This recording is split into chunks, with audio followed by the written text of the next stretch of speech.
So today's topic is getting too comfortable with your NEMT.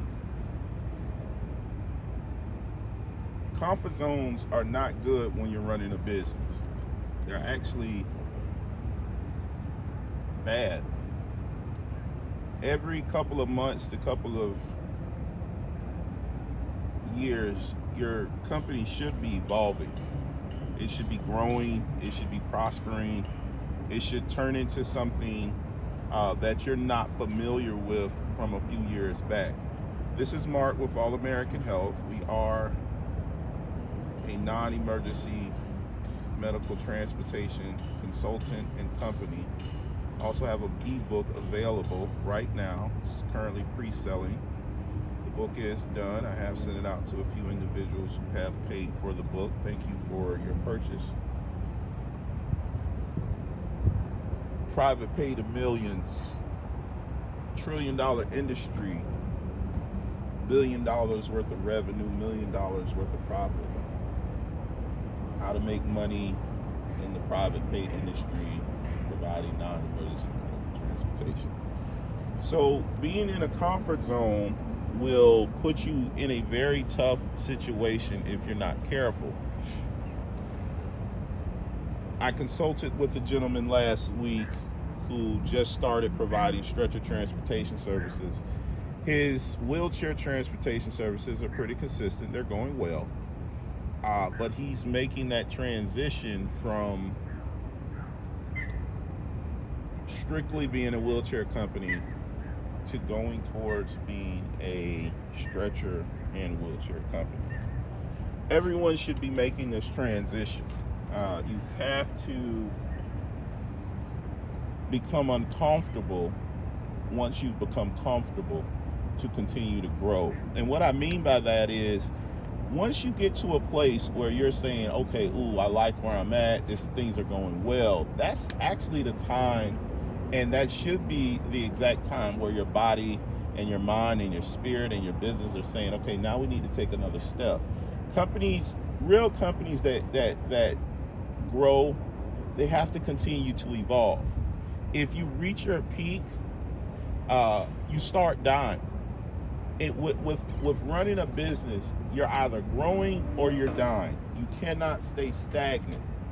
You have to evolve into different areas, different services, different ideas. And we at All American Health, we try to use large businesses and large brands as the model, and then just apply what they've done in their industry to the non-emergency medical transportation industry. We've discussed Panera Bread, which is a great company to look at. Everything that they have is based off of bread. In the beginning, they were salads, soups, and breads. Now they make pizza, they make sandwiches, they of course have desserts, average at best coffee, they have smoothies. They've evolved, they're growing, okay? You used to be able to walk up to the counter and purchase food from someone that was very kind to you. Now you do it at a kiosk. They're growing, they're changing, they're constantly evolving. They're no longer just a soup and a salad company. You can literally go to Panera and enjoy an entire meal, whether it be breakfast, lunch, or dinner, if that's what you like. We discussed McDonald's as well. So McDonald's has evolved. McDonald's used to be just a hamburger company. They started by just selling hamburgers. You like hamburgers, they give you a good hamburger, okay? And if you enjoyed that hamburger, you purchase more and more hamburgers. Then they started with these golden fries, delicious golden fries.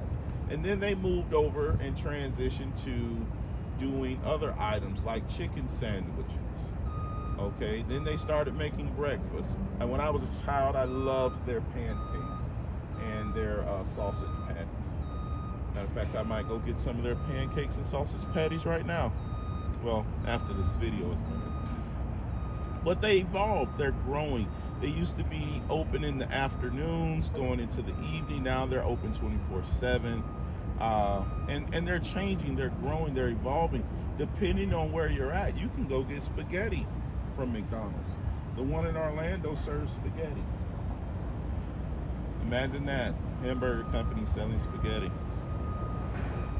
But they evolve because they want to grow and prosper and continue to expand to cater to every section and every demographic out there. Your NEMT has to be the same. You have to start doing the same thing. You have to grow and you have to evolve. So the client that I was discussing in the beginning has found himself in a situation where he's moving towards providing stretcher transportation services. He took my advice. He didn't go out and spend $15,000 on a stretcher. He went and got one that was inside of his budget. It's not the newest model out there. It's a little older. It was a little beat up, but it gets the job done. And he provided services to an individual who did not like the presentation. And it discouraged him. It definitely discouraged him. He became very upset because the individual stated they did not want to ride back home with this particular provider. And so he gave me a call and said, you know, I think I'm just going to stick with doing wheelchair transportation. Mind you, he's already paid for consulting services. We've already discussed things. We've already talked. When he said that to me, I almost had a car accident. I was in the car driving. Like, why would you do that? That doesn't make any sense at all. Why would you stop doing one of the most lucrative services in the industry? In the non-emergency medical transportation industry, the reimbursement for stretcher transportation is in my opinion, far larger than reimbursement for wheelchair transportation. Now, granted, you have to have two people providing services, and broker rates are still dog crap. But there's such a demand for stretcher providers, you really don't run into an issue of having to worry about that. What you do is, if you put that service out, especially here in the state of Florida, if you put that service out, you're going to have a demand for it, just off of the fact that there are very few people providing that service. So what does this have to do with getting out of your comfort zone? This individual is very comfortable providing wheelchair services. Okay, he's uncomfortable providing stretcher services because he doesn't feel he has the type of equipment he needs to provide a great service. That comes with time. If you stay doing the same thing over and over, you're going to stay getting the same result. When you're going out providing services,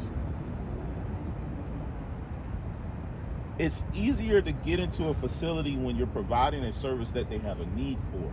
You guys have to understand, back in the early 2000s, when reimbursement rates were reasonable, okay, what states did is they said, we're going to flood the market with a high reimbursement rate to bring in a large number of providers. Once we have that large number of providers, we're going to start reducing the rates, okay? That's where you're at right now. Inside of the non-emergency medical transportation industry, the reason companies are able to throw $17 at you for a wheelchair trip is because there's a large number of providers in each state. And they know that because they're keeping your data, because you gave them your data for free, because those dispatching companies that you're using sold your data back to the state of Florida, sold it back to brokers, and so they know, okay, well, we got 50 wheelchair transportation providers in this zone. We don't have to pay them any money because they're all going to compete and race to the bottom because all of them have a crab mentality, which allows them to maintain their profits or increase their profit level. So if you're a wheelchair transportation provider, it makes sense that they're giving you sedan rates. They're giving you sedan rates because they can. They can afford it. and there's nothing you can do about it. So if you're going to remain competitive, guess what you have to do? You have to move to where the water is running free and clear and there's a strong current. For a lot of you, that means you need to start providing stretcher transportation services. Now, I know some of you are saying, well, Marcus, I'm in a state I can't provide stretcher transportation services. Okay, that's designated to an ambulance service. You know what channel you're on, okay? I'm not, you know what channel you're on. You decided to click on my video. I didn't tell you to. I didn't ask you to. So you know what type of response you're going to get from me. Okay, and that response is going to be very simple. Okay, so shut up and go start an ambulance service. It starts with an idea. Thoughts become things. And you need to get to a point where you understand that concept. Don't sit here and say, oh, well, yeah, I'm non-emergency. If you want to stay relevant, you need to become an emergency. It's an emergency that you may remain and continue to be relevant, or you might go out of business. Taking that next step, being uncomfortable, continues to put you in a position where you can find and maintain success. If you continue to do the same thing, you're going to get the same result. But if you become uncomfortable, if you say and do certain things that make you uncomfortable, that make you stay up at night, that make you a little irritated, those are the things that take you to that next level of success. When I hear someone say, well, in my state, you have to be an ambulance to provide stretcher services, all I hear is a challenge. I don't hear an issue. I just hear, oh, that's fine. That's what I'll do then. What I'll do is I'll start an ambulance service. Okay, so don't sit there and say, oh my God, I can't do this. You actually should be saying the exact opposite, because I know two companies that I'm consulting with right now in the state of Florida. One started providing wheelchair services 2 years ago when I started consulting with them. Okay, they moved on and they're currently doing stretcher, and they're requesting approval to start an ambulance service in their community. Okay, so they've already taken that step. Another company started doing strictly stretcher, and now they're getting ready to move on to start setting their company up to provide ambulance services. That's it.